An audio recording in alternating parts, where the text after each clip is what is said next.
Hi everyone, it's your boy Whatever, and this is my review of the Whatever episode, whatever of whatever.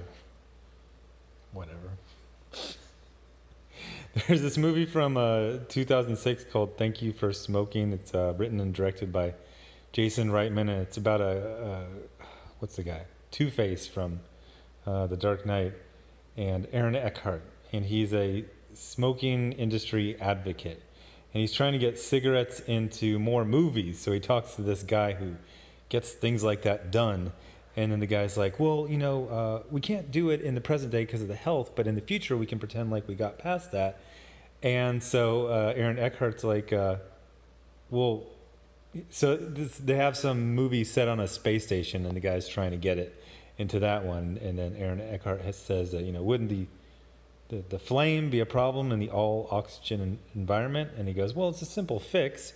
You just have someone say, thank God we invented the whatever device. And then Aaron Eckhart does like this waving away, like, yeah, it doesn't matter. You just say whatever. And that's what this whole episode felt like. I was really let down because I'm not exactly saying I put my neck out for this show, but I did defend it, and it did get better. And it got better until this episode, and this might have been the worst one. First of all, it took me, I don't know, like 2, 3, it's Friday? No, it's Saturday morning. Almost like 2 days to watch it. Wow.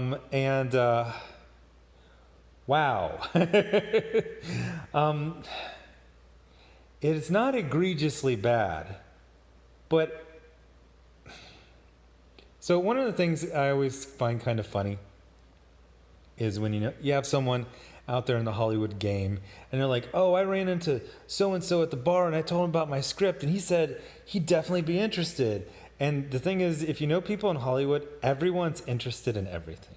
Now, whether they commit to it or sign for it, that's another thing. But it's actually, my friends always say, I thought the problem was going to be everyone was going to slam doors in my face and say no to everything. But everyone says yes. They just don't commit to it. So you get the idea that actors don't really push back. Like, there are, I guess they're plot holes. They're just bad writing. So bad, I can't believe that the actors and actresses didn't just stop. They're like, wait, okay, spoilers. Wait, okay, Picard died. Okay, but you recorded his brain engrams. Okay, cool. Then you grew him an entire other body. Fine. But then you gave him an old man's body, and you specifically encoded that he would die at the same time his real body would have died, except for the thing that killed him. What?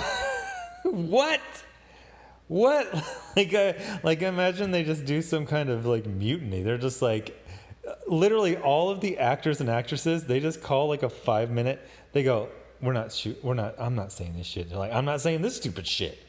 Wait, so we brought him back to life and we put him in an old man body that looks exactly the same? We didn't even give him like less wrinkles?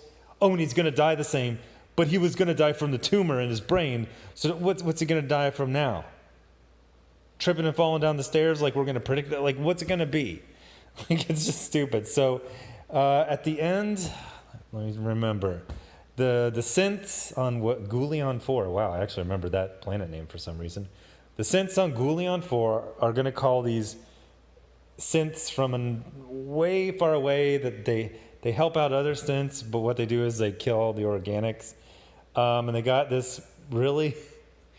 I gotta say, most of the production design looks pretty cool in this series, but they have this like space antenna that looks really cheap and dumb and silly. So the synths built a space antenna to call the super synths, and then the Romulans, who have been portrayed as the bad guys, and yet they're literally trying to prevent all organics everywhere from being wiped out by the synths, who are portrayed as fairly evil, or at least very cold-hearted.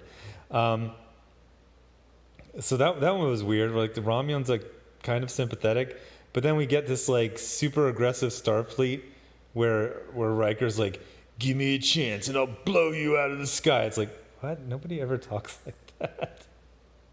I'm surprised Riker or what I forgot the Anson.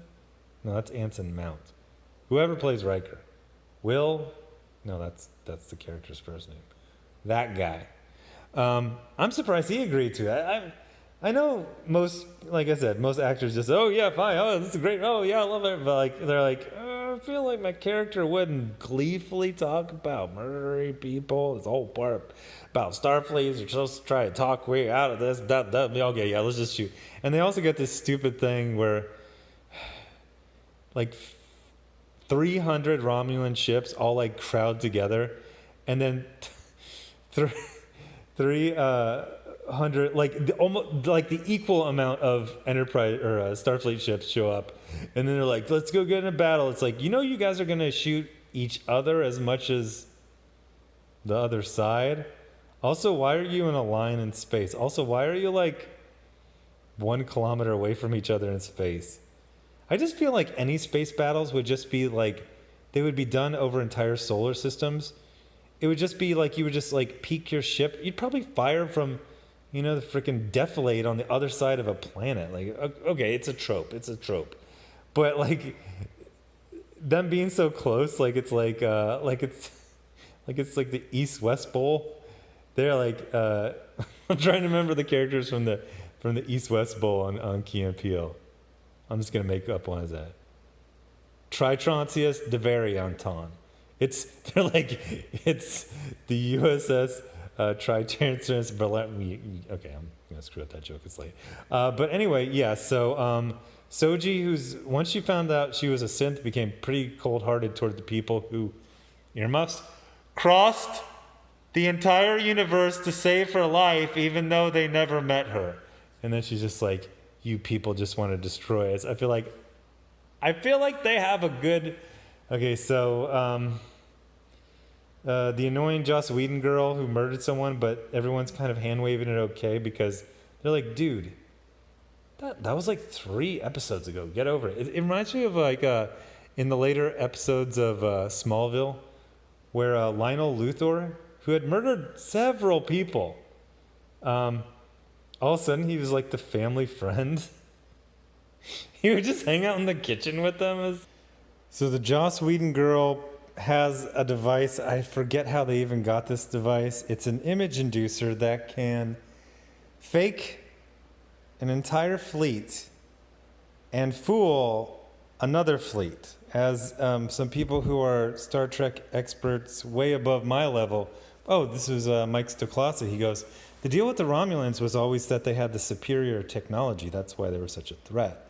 So they can be fooled by an image inducer that the woman had in her pocket and almost kind of forgot about to the last minute. And then you don't need to program it. You just push a button and it just magically just ruins the whole episode. That's more doable. They're like, what does this device do? Oh, it ruins this episode. Yeah, and since it's the finale, it kind of ruins the whole season. Although there was some good stuff there. So yeah, there's like multiple whatever devices. Honestly, it almost, yeah. Geez, I almost felt like they could have crammed more into the last episode and just finished it, because this one, there was a lot of fat and there was just a lot of stupid stuff.